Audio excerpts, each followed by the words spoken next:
On a sweltering Thursday afternoon in Little Rock, Arkansas, the construction site buzzed with the sounds of machinery and the clanging of steel.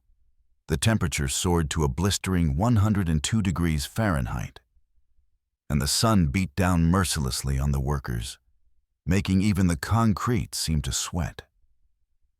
With water coolers nearly empty and tempers flaring, the crew was falling behind schedule on a significant project, a $120 million Civic Center. Morale was at an all-time low, and the atmosphere was thick with frustration. Amidst this chaos walked in Mark Johnson, the CEO of the construction company. At first glance, he appeared to be just another executive checking off boxes for a public relations photo opportunity, dressed in pressed khakis and a spotless polo, topped with a pristine white hard hat. However, those who looked closer would notice the keen intelligence in his eyes and the focused way he surveyed the site. Mark wasn't merely there to shake hands or hand out branded merchandise. He had a history in construction that spanned years. He started his career hauling rebar in Memphis and worked his way up through welding, concrete work, and framing before earning his civil engineering degree at night school.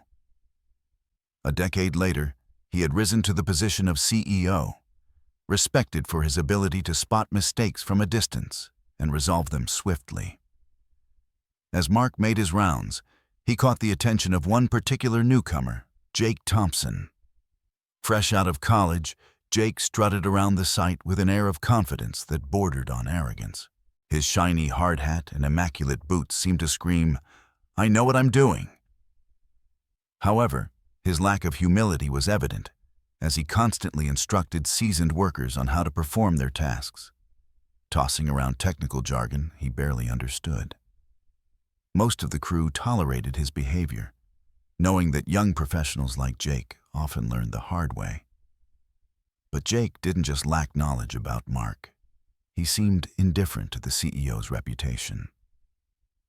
As Mark passed by with his team, Jake muttered loudly enough for several crew members to hear, "We're 2 days behind because someone in a suit keeps messing with the plans from an air-conditioned office." Some workers chuckled nervously, while others exchanged anxious glances. Mark paused, feeling the weight of the moment shift. "Excuse me," he said, his voice steady and calm. The shift in the atmosphere was palpable, and the crew instinctively slowed their work, sensing the tension in the air. Jake turned, ready to defend his stance, unaware that he was about to step into a lesson he would never forget.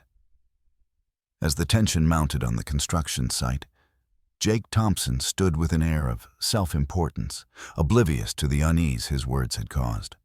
He turned to face Mark Johnson, the CEO, with a smirk that hinted at his misguided confidence. "I'm just saying, it'd be nice if people who don't actually work on the ground stopped making changes from their cushy offices," Jake declared, his tone dripping with condescension. "This isn't a spreadsheet. It's steel and concrete. Real work involves actual hands-on experience." A murmur rippled through the crew as they exchanged glances, unsure of how the CEO would respond. Mark, however, remained composed. He didn't raise his voice or react defensively. Instead, he simply looked at Jake, then shifted his gaze to the senior site manager, before finally focusing on a set of blueprints laid out on a nearby table. "Let's take a walk," Mark suggested, his calm demeanor contrasting sharply with the charged atmosphere. Jake hesitated, a confident grin still plastered on his face, as if he viewed this as a power play. The other workers paused their tasks, their curiosity piqued, as they watched the two men walk toward the table. Mark unrolled the latest structural plans, revealing intricate details that Jake had clearly overlooked. "You mentioned that these changes have set us back. Can you tell me exactly what you mean?" Mark asked, gesturing to the blueprints. Jake leaned in, tapping a specific section where he believed adjustments had caused delays. "Right here, these brace relocations. Now we have to re-drill and reposition half the south side." That's 2 full days added to our schedule, he asserted, pride evident in his voice. Mark nodded thoughtfully, then flipped the page to a highlighted section. This change, however, addresses a shear load issue that could have led to structural failure during stress testing. The original placement would have caused a buckling effect in high wind scenarios. Do you see that? Jake's confidence began to waver as he looked at the plans. He opened his mouth to respond, but found himself speechless. Those changes were made by me, Mark continued, his voice steady. I identified the miscalculation in last week's report, the same one you approved. The silence that followed was deafening. The workers stood frozen, their attention fully on the unfolding confrontation. Jake blinked rapidly, realizing he had underestimated Mark's expertise and the seriousness of his comments. The crew remained silent, the gravity of the situation settling heavily on their shoulders. Mark didn't gloat. He simply stated, "Real work means understanding the details. It isn't just about making assumptions about someone based on their appearance." The lesson was clear, and Jake was about to learn that there were consequences for his arrogance. As the tension hung thick in the air, Jake stood there, momentarily stunned, and at a loss for words. Mark's calm demeanor contrasted sharply with Jake's growing discomfort. The other workers on the site watched intently, their eyes darting between the two men, sensing that a pivotal moment was unfolding before them. Mark, still composed, closed the tablet that displayed Jake's oversight and looked him directly in the eye. "Let's be clear," he said, his voice steady but firm, ensuring that everyone nearby could hear. "I'm not here to embarrass anyone. But when you question someone in front of your team, you need to ensure you have your facts straight and that you're mindful of your tone." Jake's face flushed a deep red, a mix of embarrassment and anger flickering in his eyes. The crew shifted uneasily, and even the sound of machinery seemed to fade into the background as they absorbed the gravity of Mark's words. The atmosphere felt charged, as if everyone was holding their breath, waiting to see how Jake would respond. "I was just calling it like I saw it," Jake finally muttered, attempting to regain some semblance of control over the situation. Mark tilted his head slightly, his expression unyielding. "No, you weren't. You were making sweeping assumptions about someone you don't know. You questioned my leadership without verifying the facts." Jake glanced around, realizing that none of his colleagues were backing him up. The welders, surveyors, and utility workers all avoided his gaze, their body language indicating their support for Mark. The reality of his isolation began to sink in, and the weight of his earlier bravado felt like a lead weight dragging him down. At that moment, Mark turned his attention to Kendra, the head of HR, who had been observing the encounter from a distance. "Kendra, do you have the logs?" he asked, his tone authoritative yet composed. Kendra nodded, stepping forward with her tablet in hand. "All logged, time-stamped, and signed by 3 team leads," she confirmed, her voice steady. Jake's eyes widened in realization. He understood the implications of her words.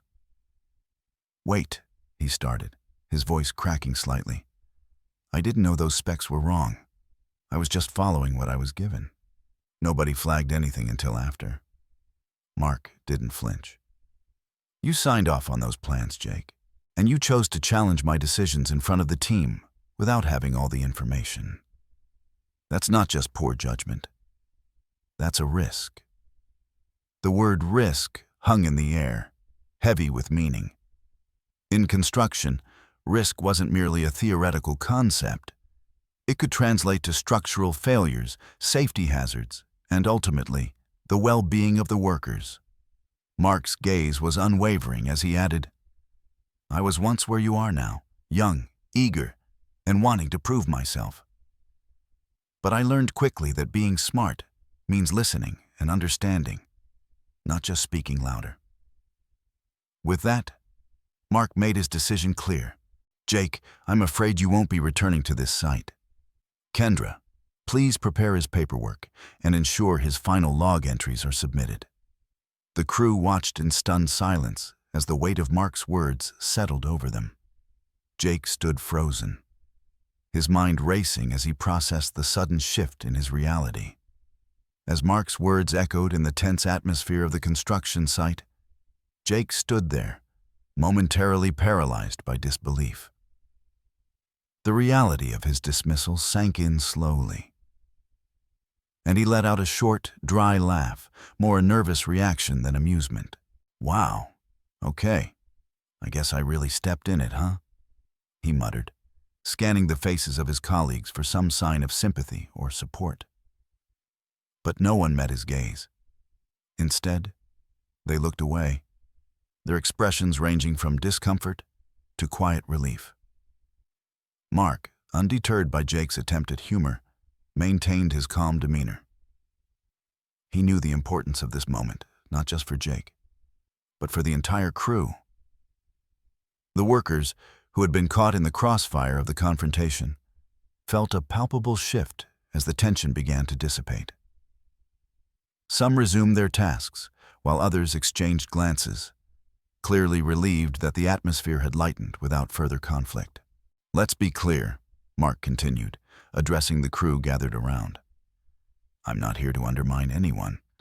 However, when you question leadership without understanding the details, you put not only yourself, but also the entire team at risk. His tone was steady, and there was a sense of authority in his words that resonated with the workers. They nodded in agreement, recognizing the weight of his message. Mark turned back to Jake, whose confidence had crumbled. I don't take this decision lightly.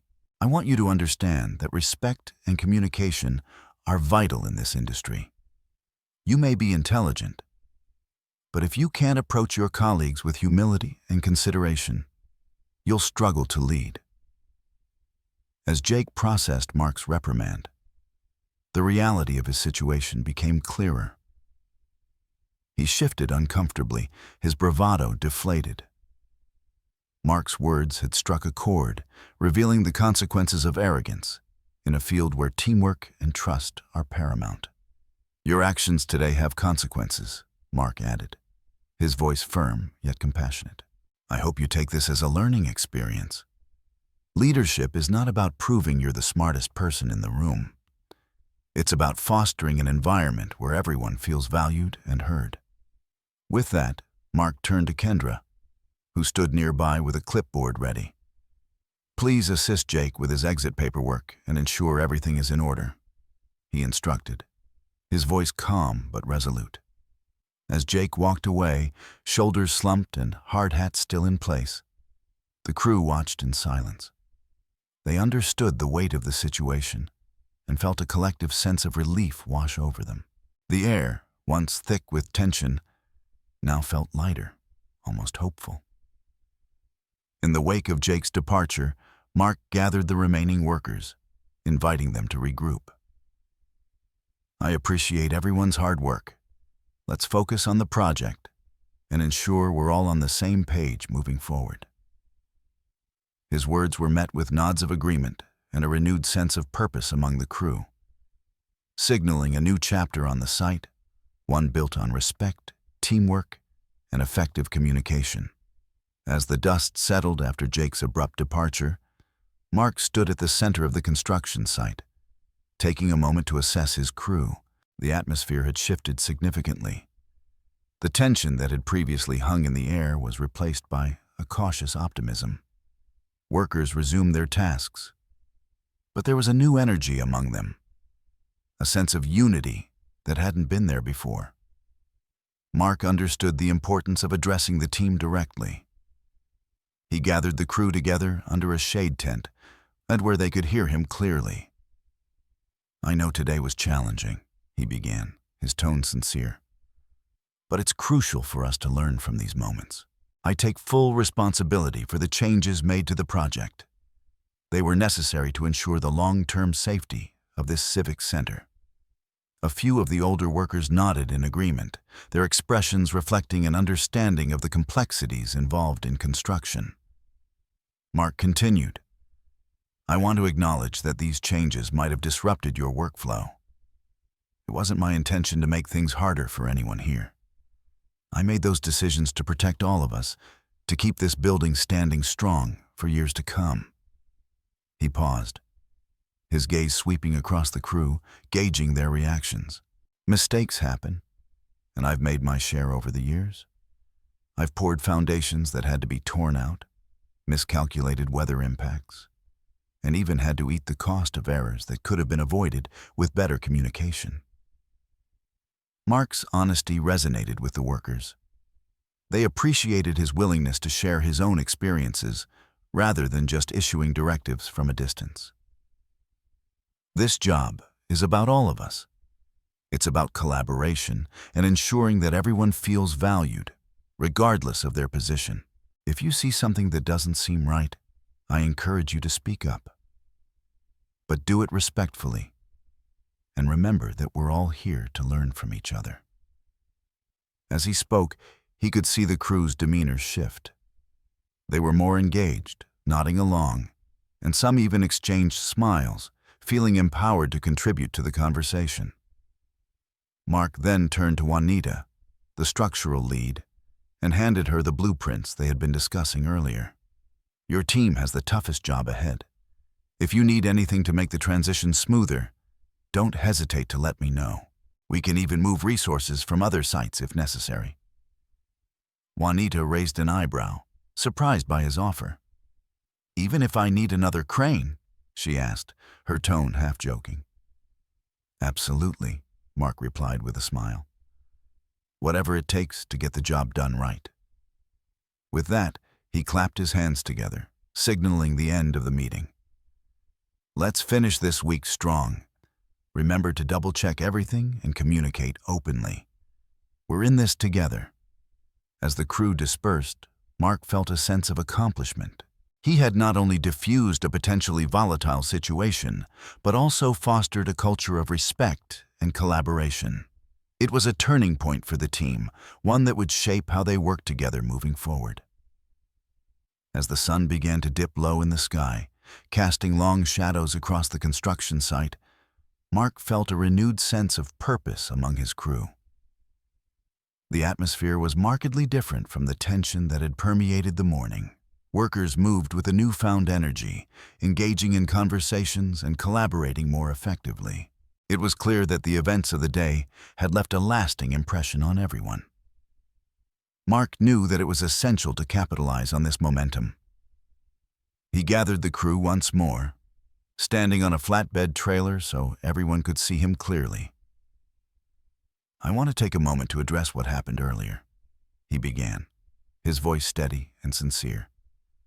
"Today could have spiraled out of control, but instead, we turned it into a learning experience. One negative voice can disrupt the harmony of our work, and I've seen that happen far too often. But that's not how we operate here." He scanned the faces of his team, some of whom nodded in agreement. Titles don't matter more than the people behind them. What truly matters is our commitment to the work we do and the respect we show to one another while we're at it. A murmur of agreement rippled through the crowd. Mark continued, "I don't care if you're on the ground with a shovel or up high setting steel beams. Everyone here deserves respect. If you see a mistake, bring it to my attention, but do it with decency. If you're unsure about something, ask questions. Don't let pride prevent you from seeking clarity or understanding." The crew listened closely, and Mark could feel their engagement growing. This civic center we're building isn't just a structure. It will be a place where families gather, where children graduate, and where community events take place. It has to be built to last, just like our team spirit. After a brief pause, he added, "I want each of you to know that your contributions matter. If there's anything you need to do your job effectively, I want to hear about it. This isn't about hierarchy. It's about teamwork." With that, Lady Senatority Mark stepped down from the trailer, and the crew began to disperse, their conversations filled with renewed enthusiasm and camaraderie. As they returned to their tasks, Mark overheard snippets of dialogue about the day's events, workers discussing how they appreciated his honesty and the way he handled the situation with Jake. One young apprentice, Tyree, excitedly whispered to a colleague, "I didn't even know the boss could talk like that. He seems more like us than them." "That's because he was us once," the plumber replied with a grin. "He just hasn't forgotten where he came from." As the day came to a close, Mark felt a sense of accomplishment wash over him. He had not only steered the team through a challenging moment, but had also instilled a deeper understanding of respect and collaboration. He knew that the lessons learned today would resonate long after the sun set on the construction site. Before leaving, Mark took one last look at the crew, seeing them work together seamlessly. It was a testament to the power of leadership grounded in humility and mutual respect. As he walked away, he hoped that everyone would carry this newfound sense of unity into the future, ensuring that their work would always reflect the values they had embraced together.